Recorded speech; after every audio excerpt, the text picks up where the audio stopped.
Hey, what's going on, everybody? Ed here from Echo Outdoors.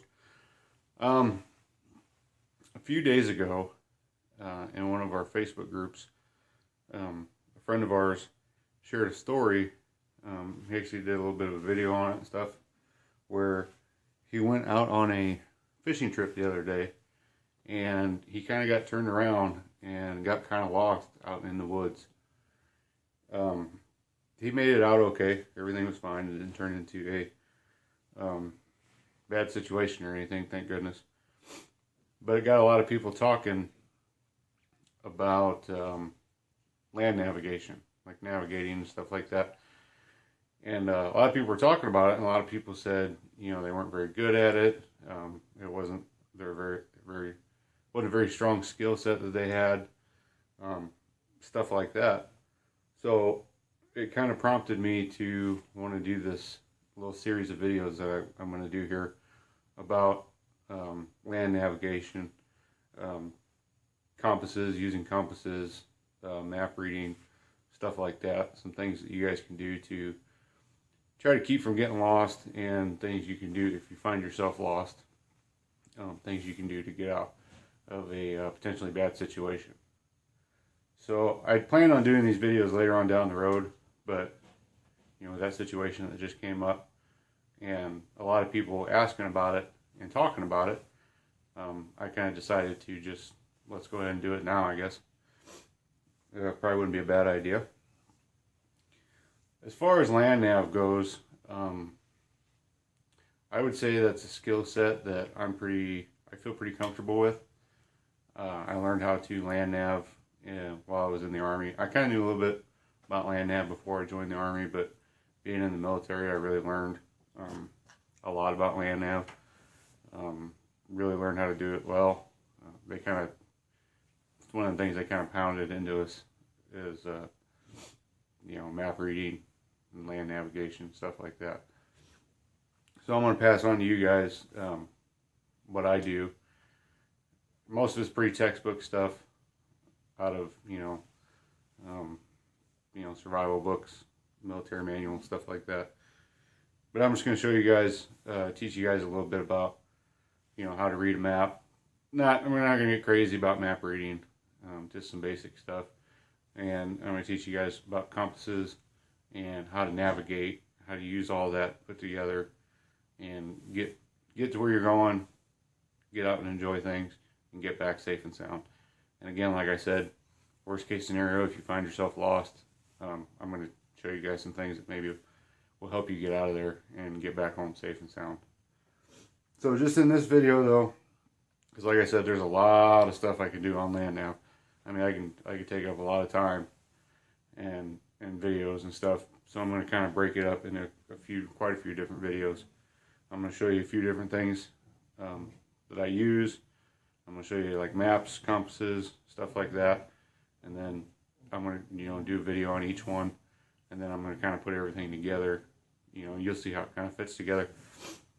But anyway, in this video, I'm just going to talk about a couple things that you need. First off, I want to say, like GPS devices, those things are great.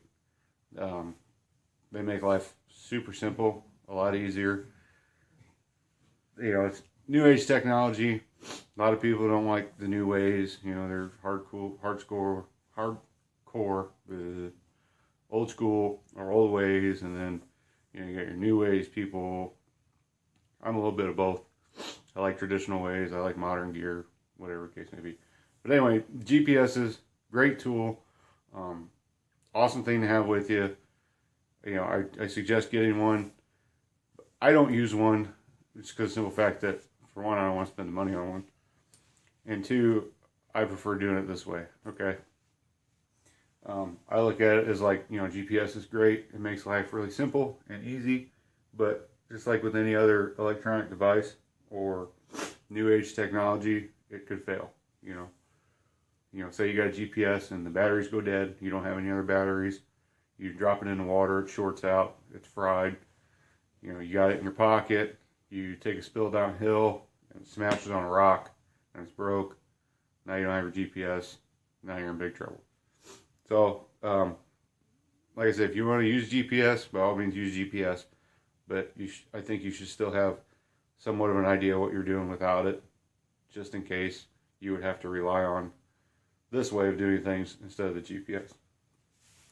So anyway, first thing I want to talk about is something that I think that you should always have. I'm not going to say always. I think you should have when you're going out to the wilderness or the like deep woods or somewhere big, to where you can get really, really lost.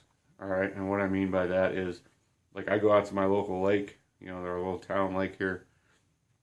It's, you know, just, it's not a small lake. It's a decent sized lake, but the whole lake's, you know, surrounded by roads within close proximity.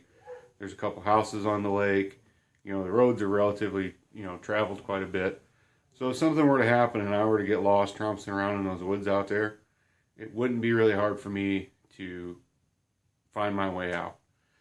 Basically, all I would have to do is literally just, if I didn't have a compass or anything, all I would literally have to do is just walk off in one direction, and, you know, within an hour, I'm going to find a road, or, you know, most everywhere you're at, you can see the lake from where you're at. So I could find the lake and, you know, skirt the edge of the lake till I found a house if I need to. Or like I said, I could just strike off and find a road. I find a road, I can make my way back to the parking lot, or, you know, before too long, find somebody that drives by, you know, if I needed to get help right away or something like that. But that's not a place you might get lost, but you can get out relatively easy. Those kind of places I don't worry about taking a map, because like I said, you can just about go in any direction, and, you know, within a short amount of time, you're going to find a way out. Like bigger places where you have more of a chance of getting lost, or it's somewhere that's less inhabited, it's kind of more remote, I totally recommend getting a map, getting a good map. This is a U.S. Forest Service map of an area that I used to go to when I lived in Idaho. It's the Gospel Hump Wilderness in the Nez Perce National Forest. Beautiful place, awesome, just, it's heaven up there. But this place is remote wilderness. I know you guys can't see the map too well, but, and I'll talk about it later more. This is the map that I'm going to use. But there's a river here. This gray line is the wilderness boundary. And the only improved road on this whole map is right here. This little bitty road. And then the improved road even stops right there. And it turns into like gravel roads and stuff. Okay. So this is remote. And to give you an idea, I don't know how well you can see this, but we'll take this. About that much, half this marker is 3 miles. So if that tells you anything, how big this area is, okay? We're talking a lot of miles. That's going to be, you can't just wander around lost, all right? You'll have a hard time. So a map is very important. Why is a map very important? The map is your second set of eyes, okay? You got your eyes, you can see what's around you, but if you're in the wilderness, you're in the woods, you're in the forest, you're only going to be able to see so far. A lot of times, your visibility is, you know, maybe 100 meters or less, give or take, okay? And that doesn't really help you out when you're trying to figure out what's all around you, okay? Where everything's at, where you need to go, this and that. That's where the map comes in. Like I said, it's your second set of eyes. This is your big set of eyes. Okay, this shows you the big picture, all right, of everything that's around you. So you know what's out there, where you need to go, and how you need to get there. Okay, so a map, very important. But like I said, I'll do a video on map and things you can do to navigate around and things to make life easier using a map. So the second thing you're going to need, in my opinion, and I think everybody will agree with me on this one, is a compass. And when I say a compass, I mean a good compass. You know, like I see people with those little button compasses, or them little dashboard ball compasses, or them cool novelty brass, looks like Lewis and Clark Frontier Days compass. All those are fine and dandy. They work good at giving you an idea of direction, help you kind of find out where you're at. you know, or give you an idea which direction you need to go to get somewhere. But when you're talking about navigating, especially in a place like this, you're going to want precision. You're not going to want to be out there just guessing, or, okay, well, if I go this way, it's out there somewhere. Okay, you're going to want precision, you're going to want accuracy. And what you get with when looking for a good compass, you want to try to find one. Now, this is a military compass. It's the Cammenga Phosphorus U.S. military compass. I've had this compass for years. I had it the whole time I was in the Army. I've used it numerous times. It's got me in and out of a lot of places. I love this compass. It's just great. But you want a compass that's got, you see on the inside there, those red numbers is degrees. Now the outside numbers is mils. That's more of a military thing. I'm not going to get into that too much. I might tell you guys about it when I do the video on compasses. But you want a compass that's got degrees on it, okay? So that way you can get like super accurate. You know, instead of like, okay, I need to go this way, you can get it down to, I need to go this way. All right? And like I said, I'm going to teach you guys more about that when I do the video on the compasses. But another thing to look for is a compass that has some type of sighting system. You know, I can't really see that. You can see through the slot. Okay, you look through the slot. You line up the wire. You know, this and that. So you want a good sighting system so you can find that direct line and kind of keep on that direct line so you can stay in the right direction. Here's an example of another compass that I have and that I use. If I can get it open here. This is the Brunton Eclipse Pro. This is a pretty crazy looking compass. This thing is like wicked awesome. I can do a lot of things with this compass. But again, the dial's down here. It's got degrees. It's got a sighting system that I can use to sight my, you know, put the sights on something, get an azimuth to it, or if I'm shooting an azimuth, I can use the sighting system to find a reference point that's on that azimuth. Okay, you don't want to just kind of, you know, this method kind of works, but when you want accuracy, you want pinpoint accuracy, all right? That's how I do it. You know, I try to get as accurate as possible, and these kind of compasses, good compasses, are going to get you that. So another thing about compasses, if you carry one, carry two, okay? I always carry these two with me.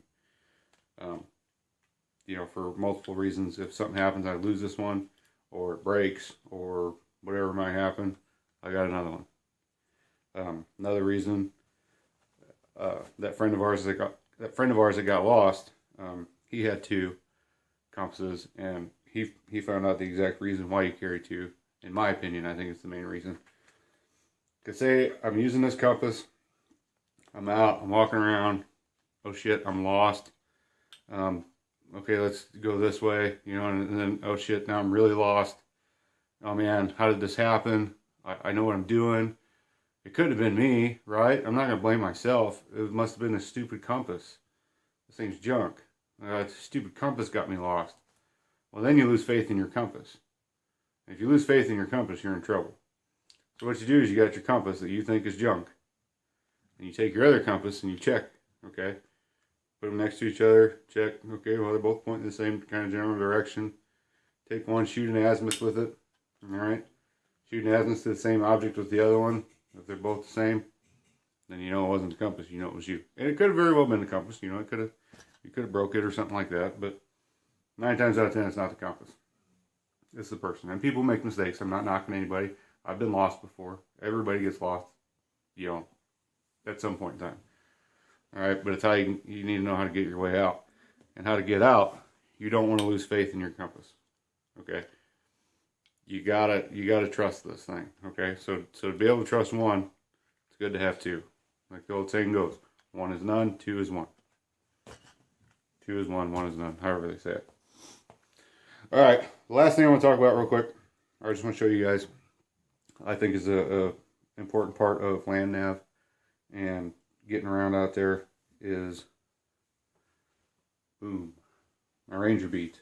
All right, this is a set of Ranger beads that I've had for many years. This set of Ranger Beads carried me all the way through the Army. It's trekked all over places. They've racked up many, many miles. I'm surprised they're not worn out. I've used them so much. But pretty simple, pretty easy thing here. I'm gonna go more into how you use it in another video. And I'll show you how to make a set of these if you want. Well, you can buy them. They're relatively cheap, just a few bucks. But anyway, what this does is this helps you keep track of your pace count. And you keep track of your pace count, and then you use this to keep track of distance, how far you've traveled, how far you've gone, stuff like that. And that comes in that's really important, I think, because, you know, say, you know, you use your map, figure out where you're at, where you need to go. You use your compass, you figure out the direction you need to go, all right? You go back to your map, figure it out. Okay, I got to go 500 meters, all right? So you take off, right? And say you veer just a little bit left or a little bit right, and you miss your target, right? You're going to figure it out real quick, you know, once you start counting your paces, and then you realize, well, it was 500 meters, I'm on 600 meters. You know, maybe walking another 50 meters. All right, 650 meters. I'm supposed to be there at 500 meters. I might have missed it. All right, that'll give you an idea. Stop what you're doing. Sit down, look at the map. You know, if you have to, triangulate your location using compass. I'll teach you all that stuff. Figure out where you're at and what you need to do to adjust fire to get to where you're going. All right. So, pace beads, pace counter, Ranger beads, whatever you want to call them. I think that's another important tool to have for land nav. And if you don't have these, I'm going to show you other things you can do, or other things that you can use to keep track of distance and you know, keep track of your pace count and distance and how far you travel, stuff like that. So, like I said, for me, those are the three must-haves for me, in my opinion. Granted, you know, if all I have is a map, I can get by with it. If all I have is a compass, I can get by with it. If all I have is these, I'm just screwed. So, you know, a compass and a map, I can do without one or the other. If I absolutely had to. Do I want to? No, I don't want to. All right, I don't want to be out there just winging it. I want to know where I'm at and where I'm going. Okay. So map, compass, and some type of pace counting and distance counting type system. All right, those are three things, like I said, I think are must-haves when you're talking about some serious land nav. So I'm going to get off here. I'm going to quit with this video. I'm going to break these down and shoot, like I said, several different videos with each one of these. And then I'm going to shoot videos as to, you know, putting everything together kind of thing. I know this is going to be kind of boring. I remember when I first started learning land nav, I was like, you know, falling asleep in class, in the Army and stuff like that. But it can be kind of boring and kind of, you know, monotonous, and then especially trying to watch me do it because I'm just kind of mindlessly droning on. But please pay attention. I encourage people to take notes. You know, really pay attention to this stuff, because I think land nav is something that is highly overlooked. A lot of people don't take it seriously enough. I don't see a lot of people taking it seriously enough. And if you look statistically, most of the people that die or get in a really bad situation in the wilderness, places like this, are because they got lost. They got really lost. They got lost, didn't know how to get out. They got even more lost, and they're really lost. Next thing you know, they're, you know, worst case scenario, you know, heaven forbid anything bad happens to anybody, but people die, people get hurt, people get lost. It happens, all right? So this is something I think everybody needs to take seriously. So that's it for me on this one. I'm going to get to shooting some more videos, breaking everything down. If you have any questions, comments, concerns, please feel free to ask. I'm not going to claim to be a super know-it-all. I'm not an expert land nav guy. I don't know absolutely everything there is to know about land nav. But like I said, I'm not trying to brag or do anything, but I think I'm pretty good at it. I know how to get around. Like I said, I've been out there, I've gotten out there, I've gotten around, and I've gotten home every time. I've done it quite a bit, and I was trained by the military. So take that for what it's worth. If you have any questions, comments, whatever, you have any ideas of what you want me to show you, when it comes to land nav, let me know. Like I said, I haven't put any other videos out yet, so I got a lot of stuff coming. So what you might want to know is probably going to be in there. But if you have any other questions or anything, please feel free to ask. Give me ideas of what you want to see, stuff like that. So that's it for me. I'm signing out. More videos to come. Thanks, guys.